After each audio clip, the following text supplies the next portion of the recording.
Ao longo do ano de 2020, na TV seja aberta ou TV a cabo, pipocaram os programas de debate. Se começou a se debater sobre tudo, né? A gente viu pessoas, umas qualificadas, outras não, debatendo sobre os mais variados assuntos. Mas será que existe uma maneira de vencer um debate sem ter razão? Que história é essa?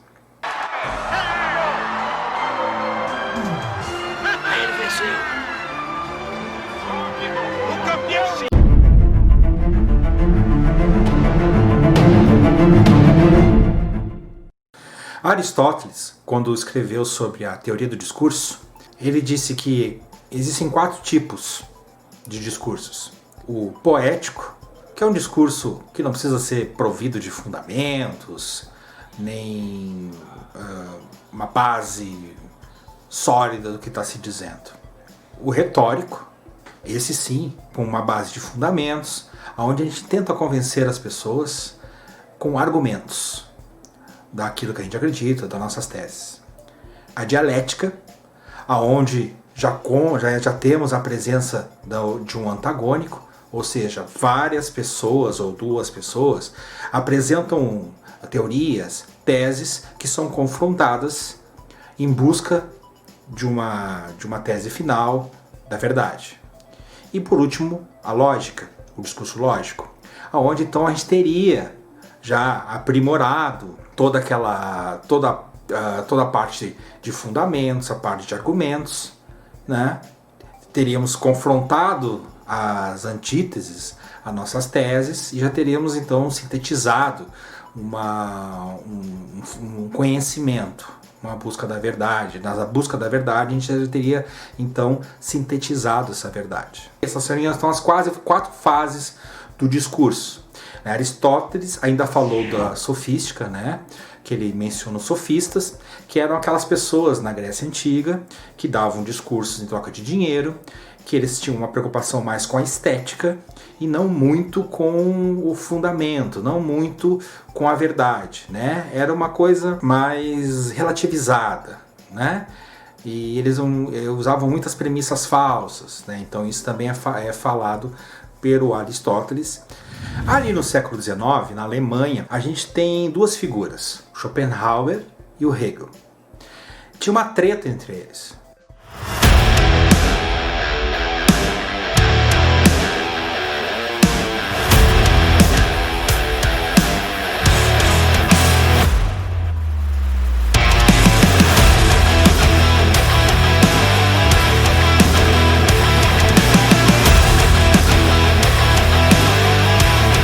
As aulas do Hegel eram sempre lotadas na universidade, as suas palestras sempre cheias de estudantes, enquanto a do Schopenhauer sempre estavam as moscas, né? E isso acabou criando um ambiente de competição entre os dois, né? Eles tinham essa rivalidade, né? E se procurava uma figura que iria na Alemanha ali do século XIX, né? Adquirir um status de superstar da filosofia, né?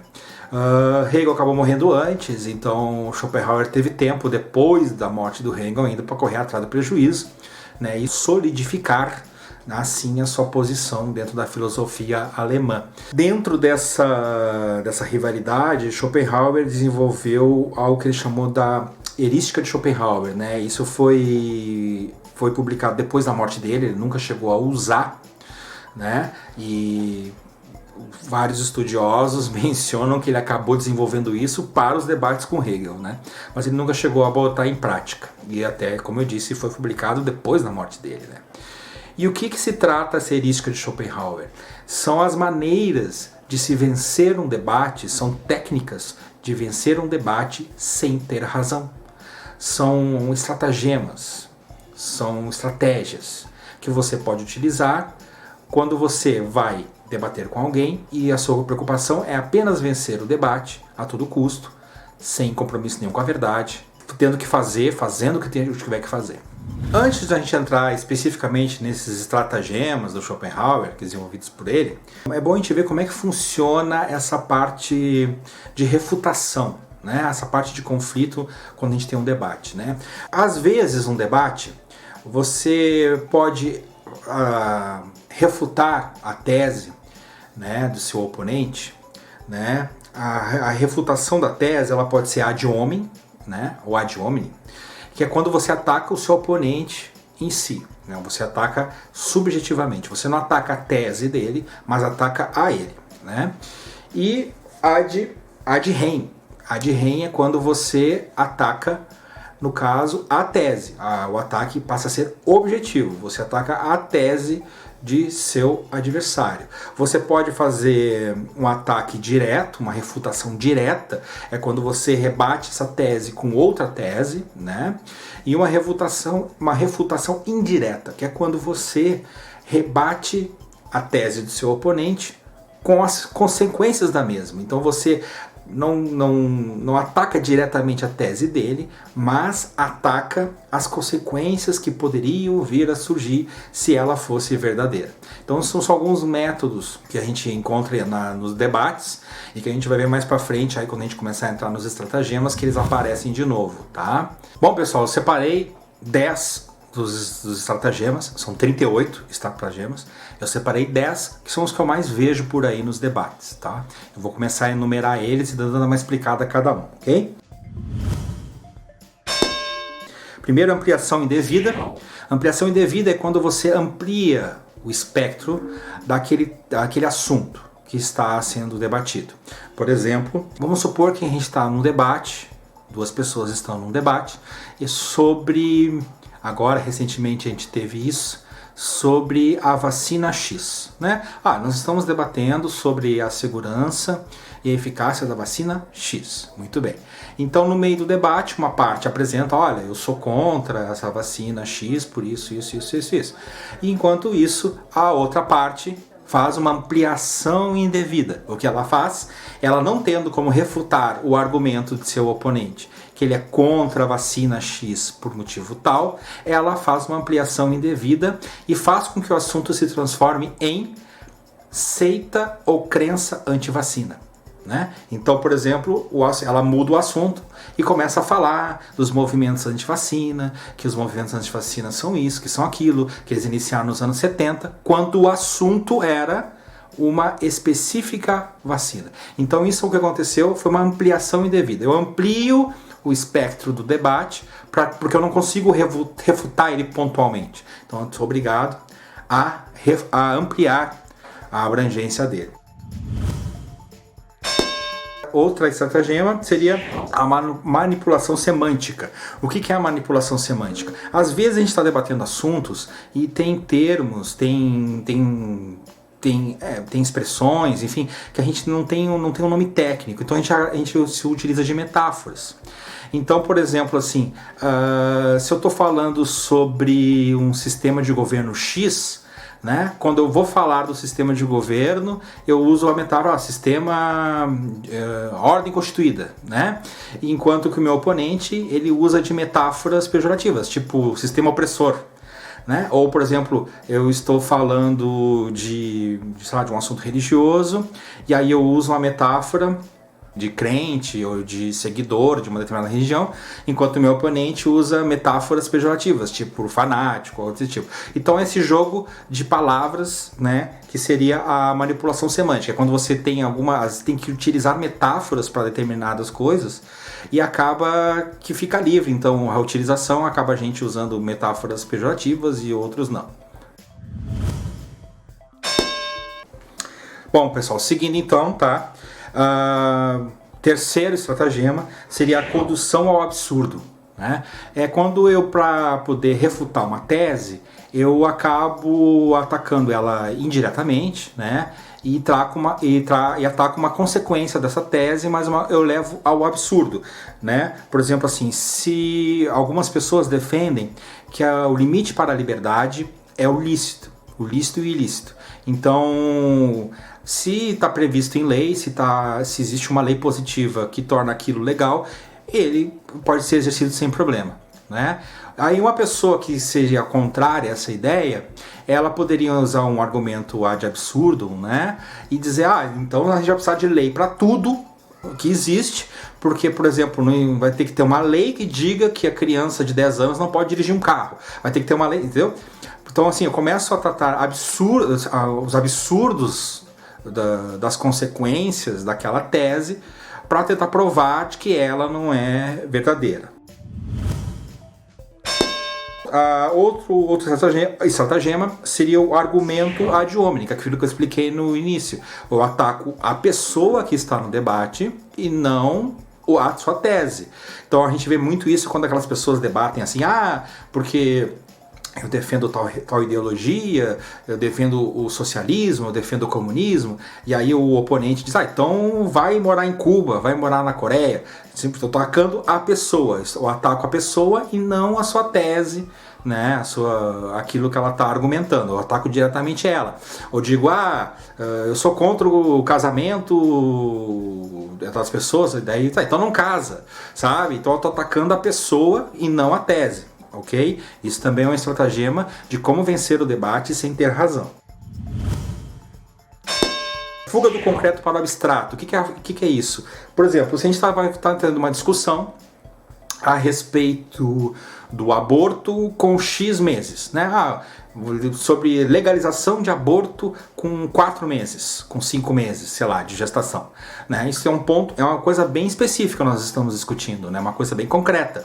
Aí eu, como não tenho como refutar isso, e eu quero vencer o debate a qualquer custo, eu saio do concreto para o abstrato e tento transformar a discussão em o direito das mulheres, porque as mulheres têm direitos, porque o feminismo, porque isso é o corpo da mulher, porque os fundamentos. Então, tipo assim, eu saí de uma coisa que era bem concreta, que era o aborto de uma criança com 5 meses, para uma coisa totalmente abstrata, que é o direito da mulher sobre o seu corpo, né?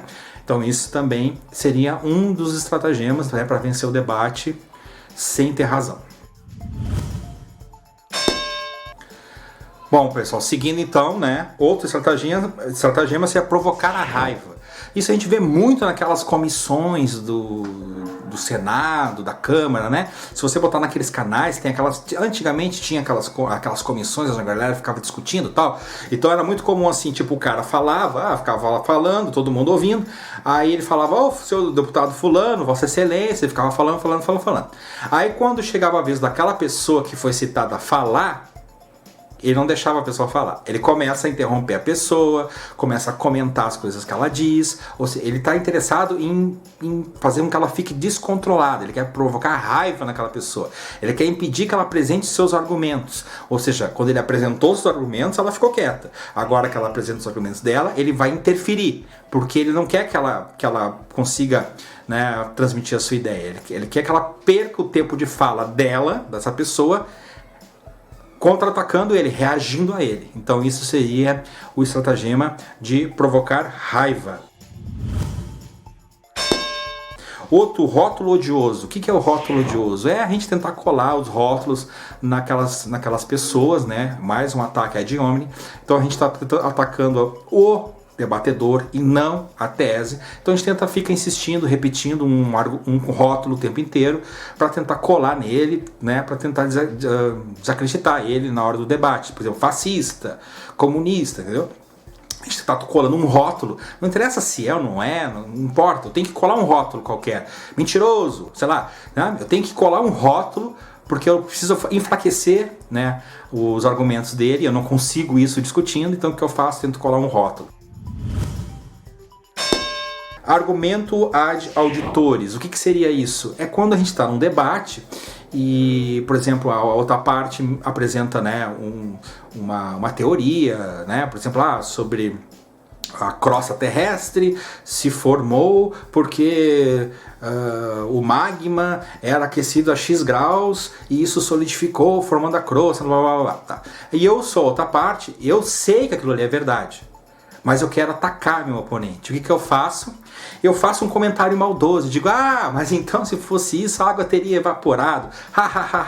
Então, eu sei que é verdade, eu conheço aquilo. Aí o que acontece? O meu oponente ele vai ter que perder tempo, né, trazendo dados, vai ter que perder tempo para responder ao que eu falei, porque eu nem perguntei nada, mas ele vai ter que fazer alguma coisa com o que eu disse, né, com o que eu provoquei. Então ele vai perder tempo trazendo dados ou explicando como funciona a evaporação da água, que não tem a ver só com a temperatura, mas com a pressão, blá, blá, blá. Então ele vai perder um tempo precioso que ele poderia falar ou dar continuidade no seu assunto, apresentando toda uma explicação técnica a respeito do que eu falei. Então eu sabia aquilo, mas eu provoquei isso. Então esse seria também um outro recurso de como a gente venceu o debate, né, sem ter razão. Outra coisa que a gente vê também, galera, é principalmente quando o debate é conduzido por jornalista. Ou seja, você tem ali um técnico, uma autoridade numa área, às vezes duas, né? Mas às vezes você não tem autoridades antagônicas, são as duas que concordam com a mesma tese. E quem vai fazer o antagonismo é um jornalista. Só que ele não tem propriedade para discutir sobre aquilo. Então aí que nós vemos uma coisa que acontece pra caramba e você vai começar a reparar. Agora, quando você vê esses programas de debate onde é o jornalista que conduz, né, o apresentador que conduz, ele não traz autoridades para debaterem, ou seja, assim, uma contra a outra, ele traz autoridades e ele faz o contraponto, né, que é o citar autoridades, são citações. Ou seja, você vê que a pessoa não entende, não tem propriedade sobre o assunto. Então o que acontece? Chega lá o meu convidado, eu sou jornalista, estou apresentando um debate, chega meu convidado e começa a apresentar. Ah, por causa disso, ele fala lá as teses dele, que ele estudou, coisas que ele comprovou, né? Ele apresenta todo o argumento dele. Eu não tenho isso, eu não sou pesquisador, eu não sou médico, eu não sou engenheiro, entendeu? Eu sou jornalista. E o que eu faço? Começo a citar terceiros, começo a citar autoridades. Porque o doutor fulano, porque o mestre ciclano, porque o fulano, começa a trazer, né, coisas que eu li ali, tipo um dia antes, uma hora antes, ali, passei ali na internet, dei uma lida e começo a citar. Então começa a distribuir um monte de citações. E às vezes o meu oponente, como ele tem propriedade do assunto, ele desmancha tudo isso. Aí eu fiquei na pior. Preciso ganhar o debate, né? Às vezes o jornalista está ali no debate para ganhar o debate, ele não quer informar. E hoje em dia, cada vez menos a mídia, a imprensa quer informar. A imprensa, né, ela quer ou lacrar, ou ela quer militar, ou aquela pessoa específica quer aparecer. Então eu preciso, né, aí eu começo a chutar. Porque... Mas isso, o número de mortos envolvidos nesse acidente foram 5 mil, não sei o que, eu chuto, dou chute, contando que a outra parte não sabe, né? E às vezes a outra parte não tem que perder tempo. Não, você está enganado, me contradizendo. Então, isso seria então uma outra técnica para vencer o debate, é você começar a trazer citações de autoridades, principalmente quando você não domina, você não tem uma propriedade sobre aquilo que você está debatendo. Então você é obrigado a ficar citando. Então agora repare, quando você vê um debate e uma das partes começar a fazer um monte de citação, é porque ela não sabe do que ela está falando. Então ela é obrigada a trazer citações para tentar dar alguma credibilidade a refutação que ela está tentando fazer, ok? Essa aqui é o último estratagema que eu vou abordar. Lembre-se que são 38 estratagemas, eu peguei só alguns. Esse aqui é o que eu mais gosto, é a falácia do espantalho. Esse aqui é show. Como é que acontece? Vamos supor que a gente está tendo um debate sobre as pessoas terem armas em sua casa. Qual é que é o tema do nosso debate? A posse de armas de determinado calibre em sua residência para proteção. Esse é o debate. E em determinado momento do debate, né, aquele que é a favor disso apresenta seus argumentos, números, etc. Enquanto que a outra parte não tem como argumentar com isso, não tem como dizer que aumenta a violência, porque os números não mostram isso, não tem como dizer nada. O que ela faz? Ela cria um espantalho. Ela pega e diz, não, porque vocês ficam dizendo que todo mundo tem que andar armado na rua, que as pessoas vão andar armadas e elas vão brigar no trânsito e vão se matar, porque o fulano de tal, que representa a causa de vocês, ele é um defensor do não sei o que. Eu crio um espantalho. Nunca se falou isso. O fulano de tal que ele está citando nunca disse isso, mas é isso que eu vou atacar. Eu tenho argumentos para atacar isso, mas ninguém disse isso, não é isso o debate, não interessa. Eu crio o espantalho e ataco o espantalho, e não ataco o real, aquela tese real. O meu oponente vai ter que perder um tempo precioso desmanchando esse espantalho, porque se ele simplesmente o ignorar, eu vou insistir nele, e ele que vai grudar nas pessoas. Então ele tem que perder um tempo precioso desmanchando isso, atacando isso, e aí ele perde tempo, né, que ele poderia estar falando mais sobre aquilo que ele vem a defender.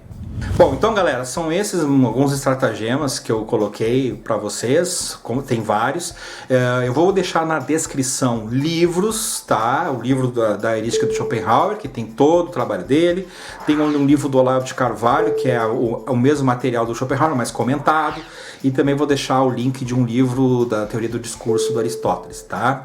Que é que trata sobre esse assunto. É interessante vocês lerem, eu indiquei esse material para alguns conhecidos, o pessoal do direito curtiu bastante, diz que é muito prático, né? Então se você tem alguma profissão que demande debate, argumentação, é interessante conhecer isso. Mas por quê? Porque eu vou começar a usar esses estratagemas para vencer o debate a qualquer custo? Não necessariamente. Você precisa entendê-los para quando eles aparecerem na sua frente, quando tentarem utilizá-los contra você os identificar e contra-atacar. E também a gente que acompanha debate na TV, debate na internet, quem curte olhar isso, eu não gosto, mas quem gosta de olhar vai poder identificar isso também. Então são técnicas que as pessoas usam para vencer debates. São coisas antigas e que existe um método. Então quando a gente entende esse método, a gente começa a ver com outros olhos esses programas. Eles passam a falar muito de quem está debatendo, né? Enfim, galera, eu agradeço vocês por ter acompanhado. Tá? Se você não é inscrito no canal, você se inscreve, curta o vídeo, compartilhe, dê sugestão de pauta, né? E é isso aí, até a próxima.